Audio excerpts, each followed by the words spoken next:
पत्नी शरीर संबंध है और मन हमारे भगवत संबंध में बाधक है। वही तुम्हारी बात नहीं मानता तो बाहर का प्रश्न मत करो, अपने मन को संभाल लो, सब ठीक हो जाएगा।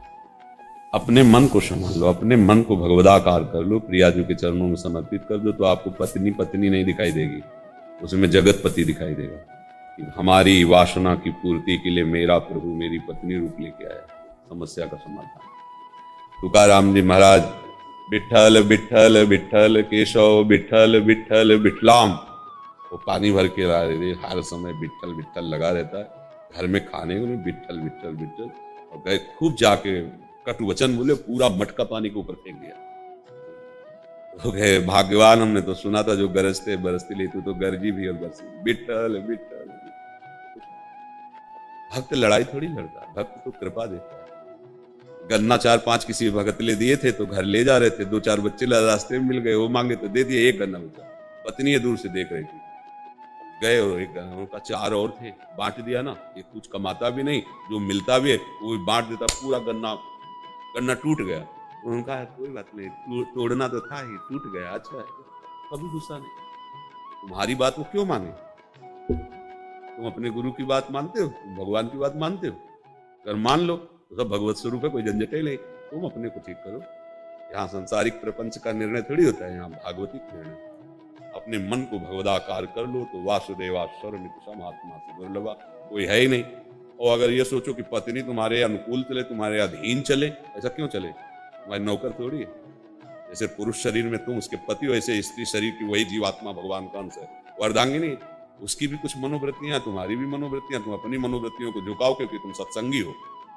भगवत मार्ग के पति को झुकाकर उसे प्रेम में अधीन करो। शासन करने का अधिकार थोड़ी। जैसे लोग समझते हैं ना कि पत्नी एक साधारण चीज नहीं, जो जीवात्मा तुम हो वही जीवात्मा वो है। वो स्त्री शरीर में, तुम पुरुष शरीर में, दोनों एक मित्र बन करके भगवत सलाह लेकर चलो मार्ग में। 3 गुण है माया के, हो सकता है तमोगुण स्वभाव, रजोगुण स्वभाव, तो तुम्हारे भाग्य के कर्माधीन होकर वो पत्नी बनी आके ना निर्वाह करो। भक्त होना इसलिए कह रहे, लड़ो मत, मारो पीटो मत। अच्छी बात बता दी, नहीं मान रही तो जैसे हमारे शरीर में रोग है हम सह रहे ना, ऐसे उसको ये मानकर कि प्रतिकूलता सहने के लिए भगवान ने मुझे दिया। तुम्हारा भजन बनेगा, तुम्हारा भाव बन। अगर बिगड़ गया तो फिर रात दिन उसी घर में रहना, जलो और द्वेष करो।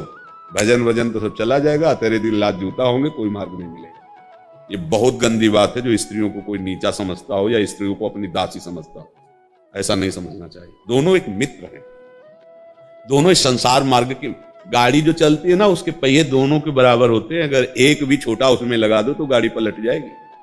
ये जो लोग समझते हैं ना कि मैं पुरुष हूं तो बहुत बड़ी चीज हूं, ये स्त्री है तो एकदम छोटी बात है, ऐसी बिल्कुल गलत है। तुम्हारा जैसा जीवन है वैसे ही उसका भी जीवन है।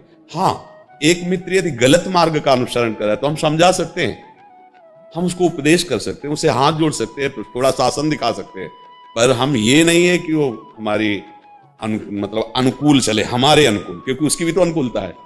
किसी को भी अनुकूल करने के लिए, देखो तुकाराम जी की पत्नी इतना सब करती थी ना, और सबसे पहले भगवत साक्षात्कार जानते हो किसको हुआ?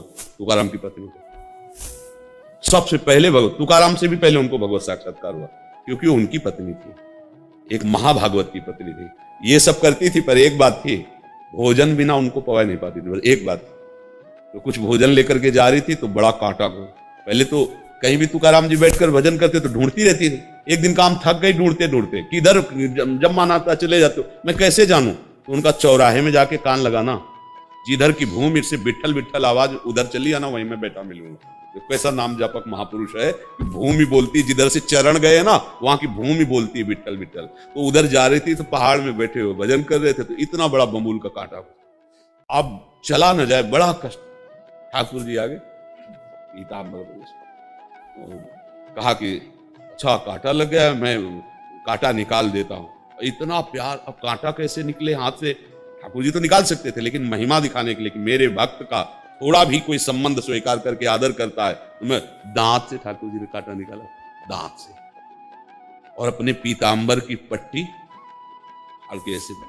जब वो गई लंगड़ाती तो तुकाराम जी कहा, आज तुकाराम जी जो दर्शन कर रहे थे महाभागवत के दर्शन कर रहे थे, अब पत्नी नहीं रही, कृष्ण साक्षात्कार के। तो उनका आज विशेष आनंद मिला आपके, आप लंगड़ा कैसे रहे? तो उनका कांटा लग गया। फिर बोले एक आया था, सांवला था, और वैसे तुकाराम जी के आंसुओं की थोड़ी लग गई। प्रभु प्रभु कितने कृपाल। तो उन्होंने बताया दांत से काटा नहीं। तो और आप भजन करो, आप भक्ति में डूबो, तो आपके संबंध से उसका स्वभाव क्या, उसका जीवन परिवर्तन हो जाएगा। चाहिए प्रभु मेरे हैं, तुम्हारी चेष्टाओं में भी आना चाहिए। तनु और वांग, तुम्हारी वाणी में भी अगर है तो चेष्टाओं में होना चाहिए, और मन में भी होना चाहिए, और स्वयं में भी होना चाहिए। काम खत्म हो गया। अब केवल बातें बनाने से तो होगा नहीं। जब हम किसी को अपना मानते हैं तो बार बार उसकी चर्चा करने में, बार बार उसकी चर्चा सुनने में, और वो गली भी प्यारी लगती है जिसमें अपना प्यारा रहता है, और उसके पड़ोसी भी प्यारे लगते हैं। अगर कोई उधर का, आपने उनको देखा था क्या आज? तो आप तो आज देखा था तो अच्छा हो, प्रसन्न थे ना। उनकी बात करना, उनकी चर्चा करना, और कहीं वो हमारे समीप हो और उनकी जूठन मिले, उनके साथ खाए पिए खेले हंसे, कितना प्यार बढ़ेगा। अच्छा, कुछ भी वो करे वो उसकी स्मृति में रहेगी जिससे प्यार करती है, या वो उसकी स्मृति में रहेगा जो उससे प्यार करता है। जगत का स्वभाव यही है। इसलिए गोस्वामी जी ने कहा काम ही नारी प्यारी जिम लोभी जिम प्रियदाम। तो बिना स्मृति के साधारण प्यार नहीं है, तो असाधारण प्यार बिना स्मृति कैसे हो जाएगा? इसका प्रश्न था। हाँ, बिना स्मृति कैसे हो जाएगा? जिससे प्यार किया जाता है सबसे पहले शुरू होती है उसकी याद। याद इतनी जब होने लगती है कि अब उसके मिले बिना चैन नहीं है, तो तड़पन शुरू होती है। उसी को तो विरह कहते हैं। तड़पन जो इतनी बढ़ जाती है, या तो मिले या तो मरूं। प्रेम में एक दशा आती है मृत्यु दशा, या तो प्रीतम मिले या तो प्राण निकले, अब जी नहीं सकती। बस उसी समय भगवत साक्षात्कार हो जाता है। अब ये प्रश्न की उनका नाम उनके अपनी है, कहां अनुभव कर पा रही हो? है शरीर अपना, ईमानदारी से देखो, ईमानदारी सत्य से। शरीर अपना, भोग मीठे लगते हैं, संबंधी मीठे लगते हैं। अभी शरीर में ही हो, शरीर राग में ही हो, केवल बहाने चतुराई बुद्धि की कि हम नाम न जप करें, उनकी सेवा न करें, उनका पाठ न करें, उनका भजन न करें, तो मिल ही जाएंगी क्योंकि अपनी है। बात तो ये परम सत्य है कि उनको किसी क्रियाओं से नहीं, अपनेपन से ही प्राप्त किया जा सकता है। पर जो अपनापन हो चुका है शरीर में, संसार में, इसको कैसे हटाया जाए?